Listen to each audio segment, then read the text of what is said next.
Bismillahirrahmanirrahim.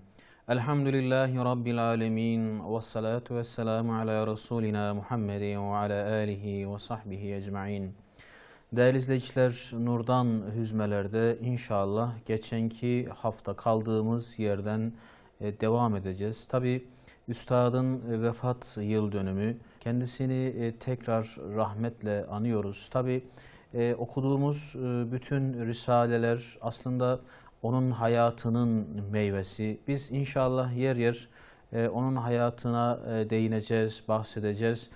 Fakat şu bir hakikat ki Üstad yaşadığımız coğrafyadan başlamak üzere gerçekten de bütün insanlık için çok büyük bir hazinedir. İnşallah bu okuduğumuz risaleler onun hayatından çıkarılacak en güzel derslerdir. Evet değerli izleyiciler, geçen hafta hatırlarsanız biz Üstadın o birinci sözdeki hani işte iki kişi vardı, birisi mütevazi yani tevazulu, alçak gönüllü, diğeri ise mağrur idi. Bu iki kimse işte bir sahrada yani geniş bir çölde yolculuk yaparken alçak gönüllü olanı, mütevazi olanı bir reisin ismini aldı, diğeri almadı. Yani mağrur olan, gururlu olan almadı demişti. Reisin ismini almak hani şu şekildeydi, şu şekilde ifade edebiliyorduk onu. Yani Allahu Teala'nın işte gücüne dayanmak, onun adıyla hareket etmek, onun kulluğundan büyük bir iftihar duyup bununla ihtiyaçlarını karşılamak, düşmanlarına karşı bununla mukavemet etmek ki insan aciz ve fakirdir demişti. Biz o aciz ve fakrı inşallah bu hafta yine konuşalım istiyoruz ve o son bölümü tekrar hatırlatarak işte ey mağrur nefsim sen o seyyahsın, şu dünya ise bir çöldür. Aczin ve fakrın, acizliğin ve muhtaçlığın hadsizdir. Çok acizsin, çok güçsüzsün, çok çaresizsin. Hani bir şey yaratamazsın, yoktan bir şey yapamazsın ve yine ihtiyaç duyduğun şeylere karşı elinde bir güç yoktur. Ve bununla beraber, bu acizliğinle, bu çaresizliğinle beraber her şeye de ihtiyacın var.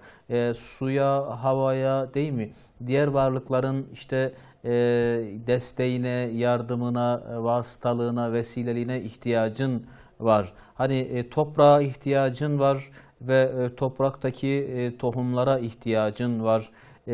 Ve senden çok çok uzaktaki güneşe ihtiyacın var. Yıldızlara ihtiyacın var, aya ihtiyacın var ve senin işte elin yetişemediği veya elin yetişse bile elinden bir şey gelmeyen her şeye ihtiyacın var ki bu ihtiyaçları sana verecek olan, ihtiyaçlarını karşılayacak olan Allahu Teala'nın ismini al demişti. Ondan başka hiç kimse gerçekten de insanın bu ihtiyaçlarını karşılayacak güce sahip değildir. Hiç kimse veya hiçbir güç, hiçbir otorite, hiçbir teknoloji, hiçbir devlet yerden bir tohumu dahi bitirecek güce sahip değildir. Güneşi çıkaracak güce sahip değildir. Dünyayı döndürecek güce sahip değildir. Veya varlıkları yaratacak güce yani suyu yaratacak değil mi? Buluttan indirecek güce sahip değildir. Havayı yaratacak güce veya işte etrafımızdaki o bütün kainattaki o dengeleri, o ölçüleri koyacak, ayarlayacak güce sahip değildir. Ki diğer varlıklar da aynı insan gibi sonuçta acizdirler. Ama o varlıklar içerisinde en acizi, en muhtacı insandır. Çünkü insan öyle yaratılmıştır ki bütün ihtiyaçları için Allahu Teala'ya yalvarmak durumundadır. Ondan istemek durumundadır. Yani sürekli dua edecek ve sürekli Allah'a sığınacak bir şekilde yaratılmış insan oğlu. Hani düşünün ki bir işte hayvanın elbiseye ihtiyacı yoktur. Kaşığa, çatala ihtiyacı yoktur. Veya kendisini işte yetiştirecek, kendisine hayatı boyunca rehberlik edecek bir anneye veya diğer insanlara, diğer çevresindeki varlıklara insan kadar ihtiyacı yoktur. İşte bir hayvanın veya bir bitkinin. Ama insan öyle değil. İnsan doğduğundan itibaren her şeye muhtaç. Hani elbisesi için terziye muhtaç, değil mi? Yemeği için işte pişirene muhtaç, getirene muhtaç, onu yetiştirene muhtaç vesaire. Yani insanın ihtiyacı hayatı boyunca devam ediyor. Ve insan o kadar aciz, o kadar muhtaç bir varlıktır. Demiştik ki yeri gelir neye ihtiyacı olduğunu, en doğru ihtiyacının ne olduğunu dahi bilemez. Veya işte neye gücünün yetip yetmediğini dahi insanoğlu hala bilemiyor değerli izleyiciler. Öyle ki işte gücünün sınırlarını hala işte o bilim ile test ediyor veya ihtiyaçlarının neler olduğunu hala işte o Allahü Teala'nın yine vermiş olduğu o ilim ile, fehm ile, akıl ile, fikir ile bulmaya çalışıyor. Acaba hani benim hastalandığım zaman hangi ilaca ihtiyacım var?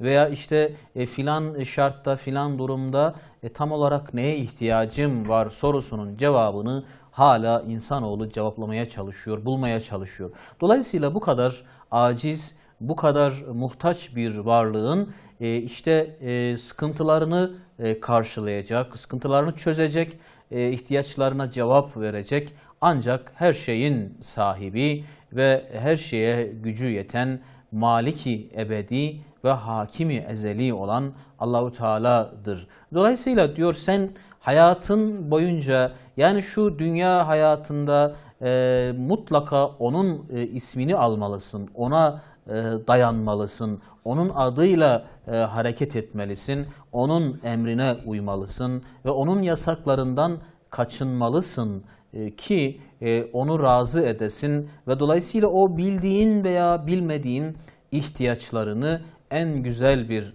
şekilde, en hayırlı bir şekilde ve sana en faydalı bir şekilde karşılasın diyor. Tabi Allahu Teala Rahman olduğu için bu dünyada kendisinin ismini alanların da almayanların da kendisine tabi olanların da olmayanların da veya kendisine ister inansın ister inanmasın her insanın ihtiyaçlarını karşılıyor.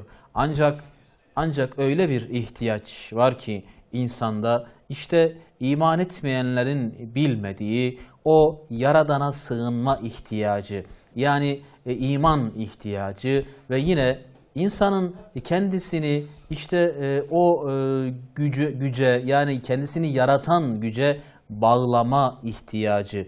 Bu ihtiyacın lezzetini yani karşılandığı zaman lezzetini ancak gerçek iman sahipleri, hakiki takva sahipleri bilebilirler diyoruz değerli izleyiciler. Evet dedi ki madem öyledir çok acizsin, muhtaçsın, şu sahranın sahibinin değil mi ezeli sahibinin, ezeli hakiminin ismini al. Onun ismini al ki bütün kainatın dilenciliğinden ve her hadisatın karşısında titremeden kurtulasın demişti. Bunlar üzerinde geçenki programlarda durduk. Evet bu kelime öyle mübarek bir definedir ki senin nihayetsiz aczin ve fakrın, seni nihayetsiz kudrete, rahmete rapt edip yani bağlayıp Kadir-i Rahim'in dergahında her şeye karşı sonsuz merhamet sahibi ve her şeye gücü yeten Allahu Teala'nın huzurunda o senin aczini, fakrını en makbul bir şefaatçi yapar diyor işte bu kelime. Yani Bismillah kelimesi veya Bismillahirrahmanirrahim kelimesi kısaca besmele. Evet değerli izleyiciler insandaki o aczi ve fakrı Üstad'dan daha önce yaşayan hatta yaklaşık olarak mesela 7 asır önce yaşamış olan mesela bir Hacı Bayram Veli gibi zatlar da söylemişler. Bakın Hacı Bayram Veli Hazretleri bir beytinde ne diyor? El fakru fahri, el fakru fahri demedi mi ol alemler fahri.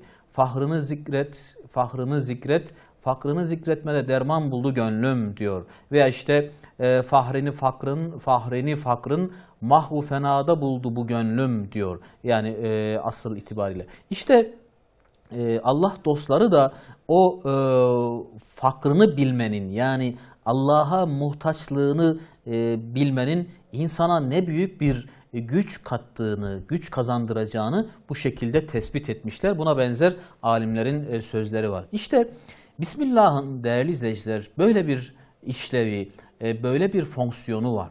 Besmele çektiğimiz zaman hani Rahman ve Rahim olan Allah'ın ismiyle başlıyorum diyoruz ya. İşte efendim yemeğe başlarken, yine su içerken, ibadetlere başlarken, kısaca her hayrı işlemeye başlarken ne diyoruz? Rahman ve Rahim olan Allah'ın adıyla başlarım, tutarım, alırım vesaire. Üstad işte aslında burada ne dediğimizi söylüyor. Yani söylediklerimizin ne anlama geldiğini ifade ediyor.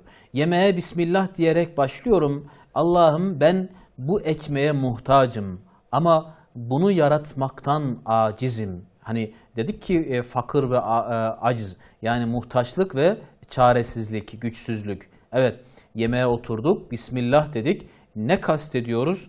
Allah'ım ben bu yemekteki her şeyi, mesela ekmeği yaratacak güce sahip değilim, acizim.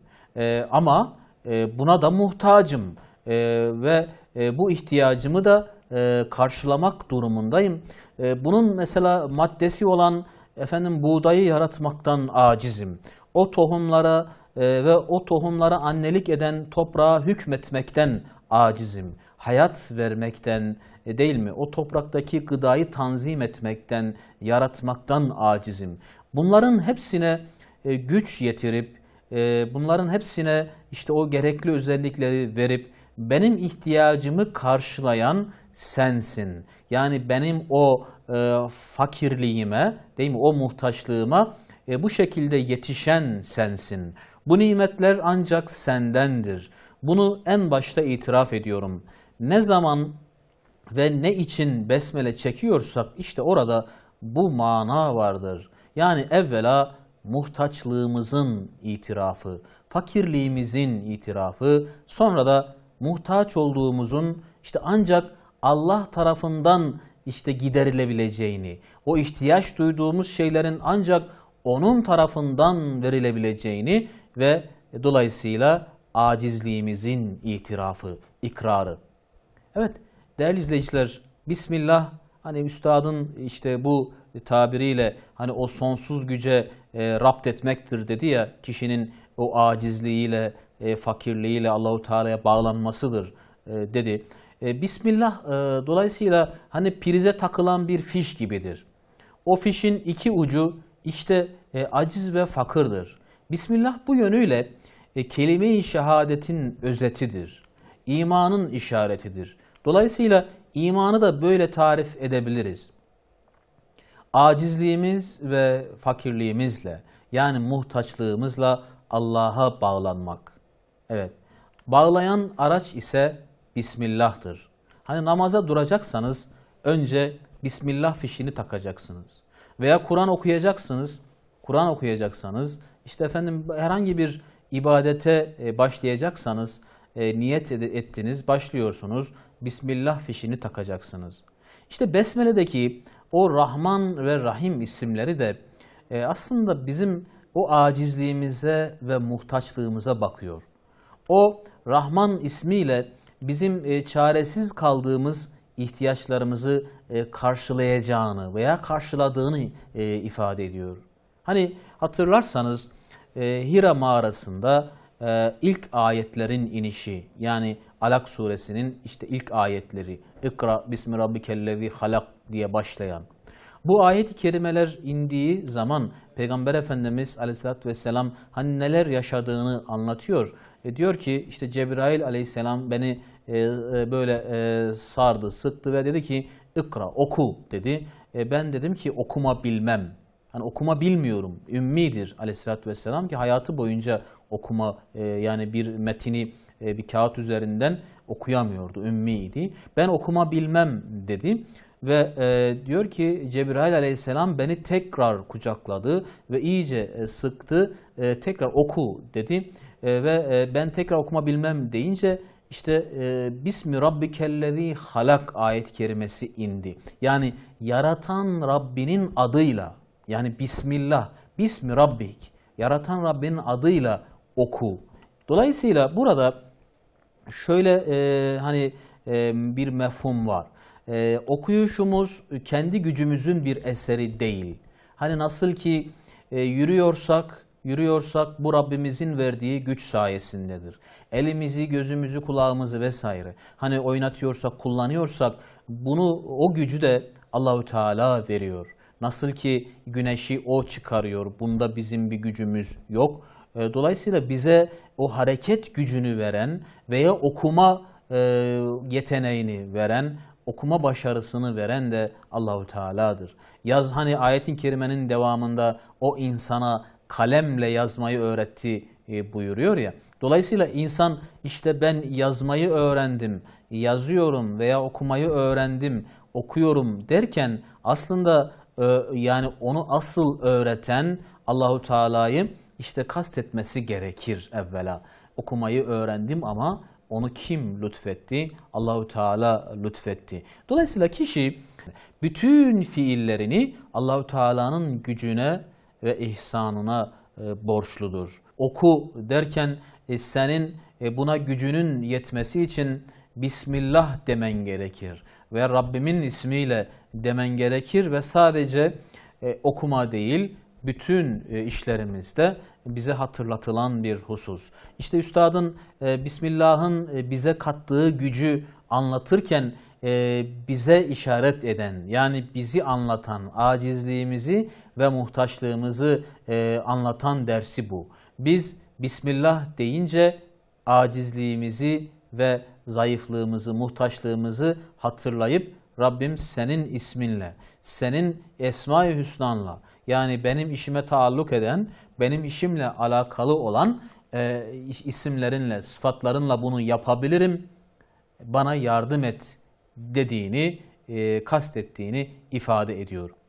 Evet değerli izleyiciler, acizlik ve muhtaçlık doğru kullanılırsa, doğru anlaşılırsa bir ayıp, bir noksanlık değil, eşsiz bir hazinedir. Evet, eşsiz bir hazinedir ki Kadir-i Rahim'in dergahında şefaatçi hükmündeler. Ya Rabbi ben acizim, acizliğimi şefaatçi kılıyorum. Acizliğimin hürmetine bana ver. Hani sen acizleri çaresiz bırakmazsın. Sen muhtaçlara yetişirsin ve ben de muhtacım. İşte bana yetiş gibi. Yine bakın acizlik ve zayıflığın kazandırdığı güçle ilgili Üstad nasıl örnekler veriyor. Mesela diyor ki tavuğun yavrusunun zayıflığındaki kuvvet, hani civciv diyoruz değil mi? Belki de en zayıf gördüğümüz varlıklardan bir tanesi. O diyor aslında onun o zayıflığında öyle bir kuvvet vardır ki tavuğu arslana saldırtır. Yani düşünün bir arslan o civcive saldırsa o civcivin zayıflığına hürmeten Allahu Teala o annesi olan tavuğa diyor öyle bir cesaret verir ki o cesaretle diyor tavuk aslana saldırır. Yine yeni dünyaya gelen diyor mesela aslanın yavrusu o canavar ve aç arslanı kendine musahhar edip yani kendine boyun eğdirip hizmetçi yapıp onu aç bırakıp kendi tok oluyor. Yani düşünün ki aslanın yavrusunda hiçbir güç yok ama işte onun o çaresizliği, onun o güçsüzlüğü annesini kendine hizmetçi yaptırıyor. Tabi Allahu Teala'nın iradesiyle, kudretiyle, izniyle. İşte cahi dikkat diyor, böyle dikkat çekici, zaaftaki bir kuvvet ve şayan-ı temaşa bir cilve-i rahmet diyor Üstad. Yine bu acizlik ve muhtaçlıktaki güce dikkat çeken bir örnekte de nasıl ki diyor nazlar bir çocuk, çokça böyle sızlanan, çokça ağlayan nazlı bir çocuk ağlamasıyla ya da istemesiyle ya da o hazin haliyle yani o üzüntülü haliyle matluplarına, isteklerine öyle muvaffak olur, öyle kavuşur ve öyle kaviler ona musahhar olurlar ki, öyle güçlüler ona hizmet ederler ki diyor, o isteklerinden binden birisine 1000 defa kuvvetçiyle yetişemez. Evet, insan en zayıf hali ne zamandır? Tabii ki bebekkendir. Bebekken yürümekten dahi acizdir. Konuşmaktan dahi acizdir. Ama onun o acizliği etrafındaki annesini, babasını veya ev halkını diyor kendisine hizmetçi yaptırır. Kendisine hizmetçi yaptırır. Ve Üstad devam ediyor. Diyor ki demek zaaf ve aciz, yani onun o çaresizliği onun hakkında şefkat ve himayeti tahrik ettikleri için, evet, insanların kalbindeki şefkat harekete geçer. Derler ki bu çok acizdir, buna yardım etmemiz lazım ve bunu himaye etmemiz lazım diye Allahu Teala onların o kalbindeki o şefkat duygusunu harekete geçirir ve dolayısıyla diyor küçücük parmağıyla kahramanları kendine musahhar eder. Küçücük parmağıyla. Yani bir parmağını oynatır, annesi hemen ona koşar, ihtiyacına bakar veya babası ona koşar, etrafındakiler koşar. Hatta bir parmağı da değil, ufacık bir ağlama sesiyle etrafındakiler ona hizmet ederler. Şimdi diyor böyle bir çocuk o şefkati inkar etmek ve o himayeti ittiham etmek suretiyle, yani etrafındakilerin kendisine olan o himayesini, o şefkatini, o yardımını sanki yok sayarak değil mi? Kalksa dese ki diyor ahmakane bir gururla, ahmakça bir gururla, ben kuvvetimle bunları teshir ediyorum. Yani ben aslında çok güçlüyüm. Dolayısıyla ben bunlara emrediyorum. Bunlar da bana böyle hizmet ediyorlar dese. Veya işte ben çok akıllıyım, çok okudum, çok bilgiliyim vesaire. Benim şöyle özelliklerim var, şöyle yeteneklerim var gibi. Hani böyle hani buna edebiyat mı diyelim. Böyle övünse elbette bir tokat yiyecektir diyor. İşte insan dahi Halık'ının rahmetini, değil mi? Yaratıcısının o lütfunu, nimetini inkar ve hikmetini ittiham edecek bir tarzda, yani onları böyle yok sayarak, onları görmezden gelerek, küfran-ı nimet suretinde, yani o nimetlere nankörlük ederek, o nimetleri görmezden gelerek, Karun gibi ben kendi ilmimle, kendi iktidarımla kazandım dese, kendi gücümle bunları yaptım, efendim kendi bilgimle, tecrübemle, emeğimle vesaire. Hani günümüzde bunlar çokça kullanılıyor. İşte adam böyle zengindir. Diyor tırnağımla kazıya kazıya geldim. Veya ben çok çabaladım, elde ettim vesaire. Sanki sadece onun çabasıyla, sadece onun yeteneğiyle, bilgisiyle olmuş gibi. Bu şekilde dese elbette diyor sille-i azaba kendini müstahak eder. Yani bir azap tokadına kendini müstahak eder. Demek şu meşhur saltanat-ı insaniyet diyor. Yani şu etrafımızda gördüğümüz insana verilen her şey ve terakkiyat-ı beşeriye ve kemalat-ı medeniyet, yani insana verilen o bütün bilgiler, eserler, teknolojiler vesaire. Bunların hepsi celp ile değil, galebe ile değil, cidal ile değil, belki onun zaafı için teshir edilmiş. Yani insan bunları işte kavgayla, savaşla, çalışmayla, şunla bunla elde etmiş değildir. Elde etmiş değildir. Bunları Allahu Teala insanın için vermiştir. İnsana efendim bir aracı değil mi veya iletişim araçlarını vesaire. Bunları insana zaafından dolayı vermiştir.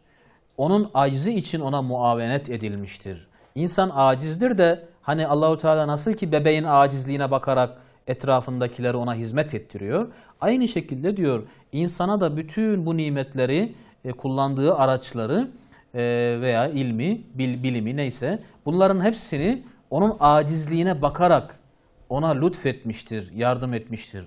Onun fakrı için ona ihsan edilmiştir. Yani insan çok muhtaçtır da Allahu Teala onun muhtaçlığına bakarak vermiştir. Yine onun cehli için ona ilham etmiştir. Evet, insan hiçbir şey bilmediği için Allahu Teala ona bunları ilham etmiştir. Onun ihtiyacı için ona ikram etmiştir diyor. Ve o saltanatın sebebi kuvvet ve iktidarı ilmi değil, yani kişinin kendi gücü veya işte bilgisi değil, belki şefkat ve re'fet-i Rabbaniye ve rahmet ve hikmet-i ilahiyedir ki eşyayı ona tesir etmiştir diyor. Allahu Teala'nın hikmeti, şefkatiyle bunlar insana verilmiştir, boyun eğdirilmiştir diyor. Evet değerli izleyiciler, süremizin sonuna geldik. Son bir cümleyi de okumak istiyorum. Tabii bu acizle ilgili, fakirle ilgili. Diyor ki, bir gözsüz akrep ve ayaksız bir yılan gibi haşerata mağlup olan insana, değil mi? İnsan bu kadar aciz. Hatta gözüyle görmediği o mikroba yenilen insana bir küçük kurttan ipeği giydiren, hani o ipek böceğinden ipeği giydiren, zehirli bir böcekten balı yediren, değil mi? Arıda sonuçta zehir de var. Zehirli bir böcekten balı yediren onun iktidarı değil, yani insandaki işte güç, ilim, bilgi değil, belki onun zaafının semeresi olan, yani acizliğinin, muhtaçlığının, güçsüzlüğünün bir sonucu olan teshir Rabbaniye, yani Rabbimizin boyun eğdirmesi ve ikram rahmanidir. Ey insan diyor, madem hakikat böyledir, gururu ve enaniyeti bırak, kendini beğenmeyi bırak, uluhiyetin dergahında, Allahu Teala'nın huzurunda aciz ve zaafını istimdat lisanıyla, imdat diliyle fakir ve hacatını, o muhtaçlığını tazarru ve dua lisanıyla, yani yalvararak ilan et ve kul olduğunu göster diyor. Evet değerli izleyiciler, Üstadın işte böyle Risale-i Nur'da acizlik ve fakirlikle ilgili, yani muhtaçlıkla ilgili çok güzel tespitleri var. Bunları yer yer yine aktaracağız. Rabbimiz acizliğimizin ve fakirliğimizin, yani kendisine muhtaçlığımızın ve kendisine karşı o çaresizliğimizin, güçsüzlüğümüzün farkında olmayı nasip eylesin. Onunla dua etmeyi ve dualarımızın bu şekilde kabul olmasını nasip eylesin değerli izleyiciler. Hepinizi Allah'a emanet ediyoruz. Esselamu Aleyküm ve Rahmetullahi ve Berekatuhu.